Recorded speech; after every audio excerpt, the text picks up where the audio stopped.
The Plot and You have dropped their brand new song. Their brand new album, Swan Song. No.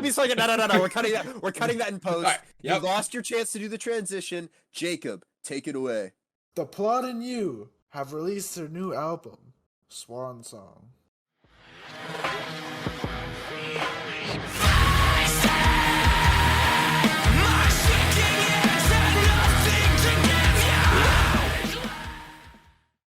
All right, so, this is gonna be an interesting conversation. What do we think? I want to hear what Justin thinks first, actually. I didn't get through the entire thing. I think I stopped at Paradigm. Oh man, I What? know. It sounded like fucking Swiper from Dora. It also didn't help. Aw, I man. didn't clear my throat. Yeah, I tried to listen to the entire thing, but I think I fell asleep when I got to Paradigm and just kind of haven't gone back to it. okay. You This fell guy- asleep during the album? Yeah. Nothing. Pain. Pain. Oh, Okay. I'm Me sorry next? for asking you. Me next. go, Jake, go. I think this is better than Dispose. Oh, no! Whoa, okay. We're 0 for 2 on good takes so far. I think we're 0 for 3, actually. I With my take, I think we're 0 for 3 with mine. Actually, fuck it, we're 0 for 4. Yours counts as 3. No, I think mine can't counts as believe you 2, just said thinking this. that Swan Song is better than Dispose, and thinking Dispose is just not a great album. Oh. Oh man. Man. Here, Jacob, can I give you a good opinion? Sure. Hivemind in shambles, by the way. Yeah. This album. Oh, I don't know. I feel like Derek and I are gonna say the same thing. Well, we'll see. We'll see. I'll give you my opinion, and you see if we're on the same line. I'll give you my baseline opinion. This album is really good. My favorite song off this album, I like more than my favorite song off Dispose. I think that Dispose is the better record and sounds like a logical follow-up to this record as opposed to the other way around. I don't know if I agree with that last part, but Okay. do I like? I don't know. if I So can what's your say- I favorite don't- song off Dispose? My favorite song off Dispose? I don't even know, dude.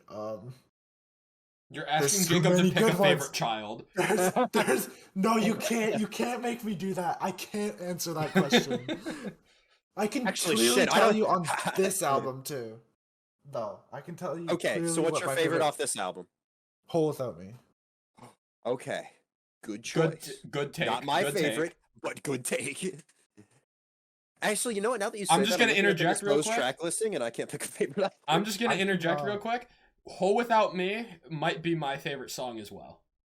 Keyword might. There's one other contender, and it's called Paradigm. This Interesting. Whole Without Me and Freed are my number 2 and 3. Too Far Gone is my favorite song off this album. Respectable pick. Okay, we have the same top 3, just in different Let's order. fucking go. Okay, perfect. I think we might just. Where does Paradigm? Out of place? curiosity, Is- is your number 4 letters to a dead friend? Yeah. Okay, is number 5? Okay, now. Is number 5 Paradigm? I actually think Paradigm is one of the worst songs. Okay, good. We're on the same boat then. I thought that you were gonna say it was, and I wanted to see if it would end there. I think my top 5 are those 5 songs you mentioned there: Whole Without Me, Freed, Paradigm, Too Far Gone, and Letters to a Dead Friend. Okay, so after the Hivemind was in shambles approximately 3 minutes ago, we've course corrected a little bit. We have course corrected just a little Now bit. back on the right track. Here, so first and foremost, much in the same way that we have been singing the praises of Andrew Wells and Courtney LaPlante, fucking Landon Tours is such a national treasure and needs to be protected at all costs. Because his vocal delivery on this, the way he transitions between something as like melodic and flowy as the chorus on Too Far Gone, and just, you know, ripping raw unclean. Gone sounds like his solo work. It does. Literally, It it's does. It literally does. his solo work song. And, I love him all the more for it because I think his vocals sound incredible on this album. I don't. I think that this album, in contrast to Dispose, is carried by Landon Tour's vocals. And what I mean by that is that on Dispose, you have instrumentation and production choices on songs like Rigged, Feel Nothing, The Sound, Disposable Fix, that all feel like they're memorable in their own right, and all the instrumentation sounds very pronounced, and it comes together cohesively. I feel like in this album, it's Landon Tours flexing on everybody for 10 straight songs, and the instrumentation isn't quite as memorable or as, polished, I guess. And I think for me, what that comes down to is the mixing choices on this album. That it feels like the instrumentation at times is very muddled, and the drums sound really, really synthetic on some songs to the point where I couldn't listen to them because they just sounded so electronically created. It feels like there was a lot of choices on this album that were artistic that aren't clicking with me. And I think that that's the basis for what I was saying earlier, that it feels like that Dispose is the logical follow-up to this album, in the sense that this album has some of the same elements, like a Letters to a Dead Friend, in terms of its overall vibe, feels a lot similar to Rigged. Both in terms of as a song and as an opener. Yep. But it feels like because the instrumentation and such is more muddled, and the production choices on Dispose were a little more out there than they were on this album, outside of maybe something like a Paradigm, it feels like Swan Song would be this band's venture into this style, and then Dispose is the refined successor to Swan Song. So instead of going from Happiness and Self-Destruction, which was good, to Dispose, which I consider to be this band's greatest record and one of the most quintessential albums in this side of music just ever, it feels like that's an upward trajectory, and then there's just a slight downward trend with this album. Because instead of taking what was good about Dispose and pushing it further, it feels like, compared to Dispose, this album plays it a little too safe, if that makes sense. There's so much I want to say. Get into it, my friend. I'm gonna disagree where I don't think I think instrumentally this album is better than Dispose. Okay. And I think this is a good follow-up to Dispose. But the problem I have with it, and this is me comparing it to Dispose, that Dispose is a cohesive story. This feels like a bunch of singles. Mm-hmm. Yep. Interesting. And that is not necessarily a bad thing, but I think it is why I can connect with Dispose more. And shit. I think Dispose is better just because it is this whole cohesive story. Mm-hmm. And I think this album it has elements from Happiness and Self-Destruction and Dispose combined, and it is very well done.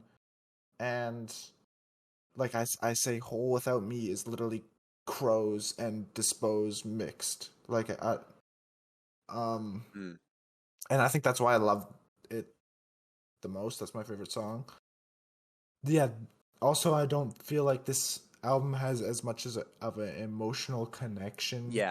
As Dispose did. It's not as emotionally driven, and that is why I do not like it as much.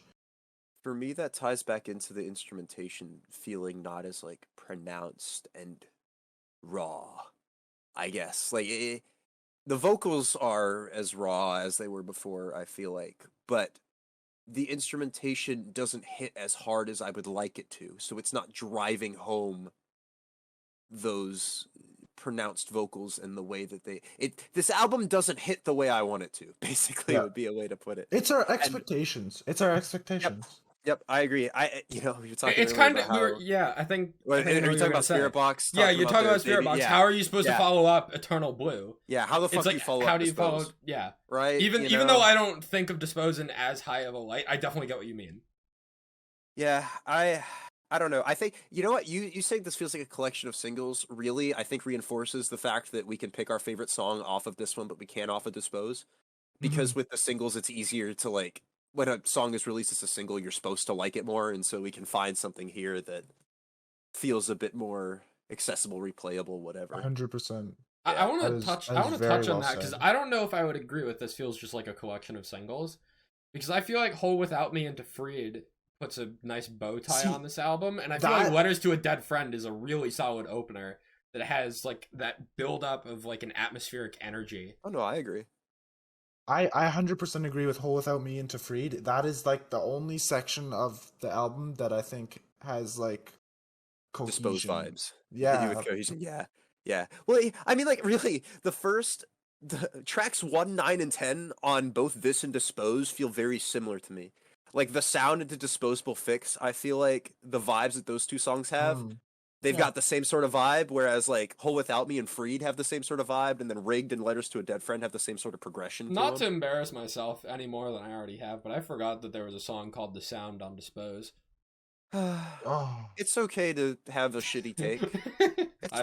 I've had plenty of them. I'm used to it. So, what do you think about the name of the album? Because usually what a Swan Song is like the end, right? The end of an era, or the end.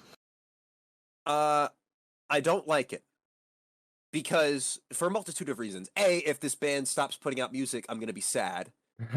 B, if this is the album that this band ends on, I'm going to be sad.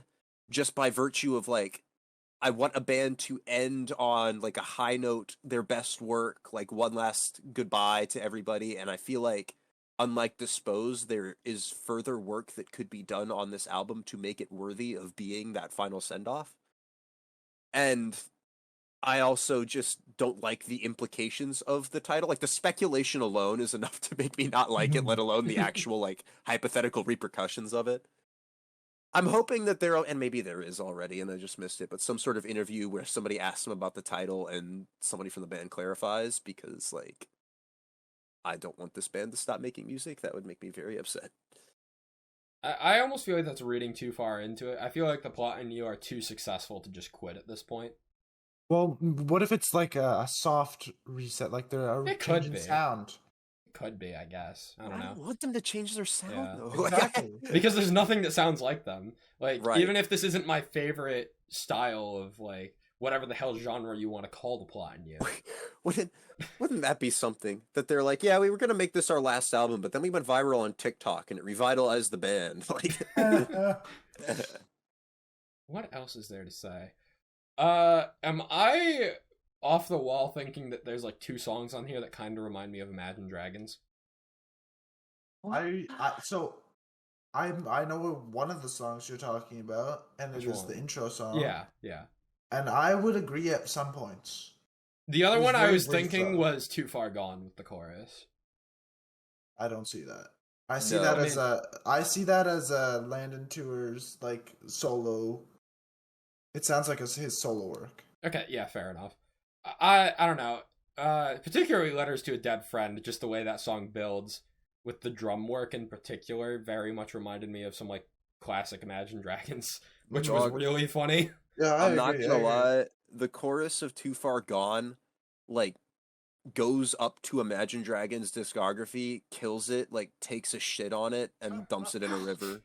Like, yeah. I don't know, like, I don't know if I would go that far, but I think you are onto something. I would. You could take my least favorite song off this album, and I think it's better than my favorite Imagine Dragons song. But I don't know. I don't want to get into any Imagine Dragons discourse. Yeah. I think we've already mentioned them enough this episode. We have. Moving on. Yeah, no. Plot and you, not as good as Dispose, but still a lot to like here. Go check it out because it feels like not in the same way as like a Concrete Castles, but it feels like there's something for everyone here. So, before we actually close, do you guys have a song that is like the most underwhelming or like least memorable, least favorite? You know, I said Paradigm earlier, but I'm actually gonna say Enemy. I'm changing it. Interesting. Most underwhelming for me is Fall Again. Just on the basis of the drums sounding so synthetic. I can't get over it. Mine goes to two. Yeah. No. No. Okay, hold on. I was literally about to say, Jake, you have to say it because you always say it. It's too heavy. Holy shit, I forgot that song was on here, and I thought you were going to say Too Far Gone, and I was going to punch you. I already said that Too Far Gone is like a top 4 song. Well, I didn't know if you're switching up on me. On the first day that I listened to it, I thought Both to Blame was my least favorite. I've actually grown on that song a lot. At this point, I can't even tell you what Too Heavy sounds like. So, yeah. Face Me grew on me as well. I still don't particularly like the pre-chorus, but the song is better than I initially was on it. I still think Paradigm... We didn't get to talk about Paradigm as a single. Because it released, like, the week before the album dropped. But Paradigm is sick. Sick breakdown. I'm surprised we kind of haven't mentioned that yet. It's definitely very close between Paradigm and Whole Without Me. I lean towards Paradigm just because of how much I went back to it the week before the album dropped. Like, I went back to it a surprising amount considering how, like, I wasn't super into this band at that point. I'm hearing the full album of Swan Song, I'm definitely more into them now than I was just after hearing Dispose. But, I don't know, I feel like I'm trying to pick between a single and a non-single as my favorite, and I feel like there's some bias going into it just because of the way they were released. And I don't know why, but both songs are really good. At this point, I can say that I like all 10 tracks here, and I can't say that about Dispose. So I'm much... I don't want to say I'm much happier with this one, because I feel like that's doing a disservice to Dispose. But I'm definitely happier with Swan Song as an overall product, I think. I'm going back to songs on this album more than I am Dispose, and I think there's more memorable... There's a larger quantity of memorable songs. I think, like, Rigged and Feel Nothing are, like, my 2 favorite songs by them. But I think outside of those 2 songs, Dispose has not stuck with me very much. So, it's interesting that you mentioned that, because, well, I'm going to agree with the first half of your statement, not the second half. I think that Dispose's songs are much more memorable, but I think that because Swan Song is more digestible overall, I'm going to end up revisiting the songs from Swan Song more because they have less of an emotional attachment, like Jacob was talking about earlier. Like, it's like, I listen to Rigged and The One You Love a lot, but something like The Sound, Disposable Fix, Feel Nothing, I Always Wanted to Leave, are all songs where it's like, I'll listen to them, but I have to be in a very specific mood for them to hit right, as opposed to Swan Song with, like, Too Far Gone, or even, you know, Letters to a Dead Friend, Whole Without Me and Freed, where I can just listen to it whenever, just because there's not as much of that emotional impact. So, you're right about revisiting them more. Saying that these are more memorable kind of hurt me. Like, I feel like a piece of my soul just kind of collapsed. I've been hurting you a lot this episode. You have done nothing but hurt me. What did I do to you, man? Although I think I'm about to hurt Jacob here in about the next minute or two.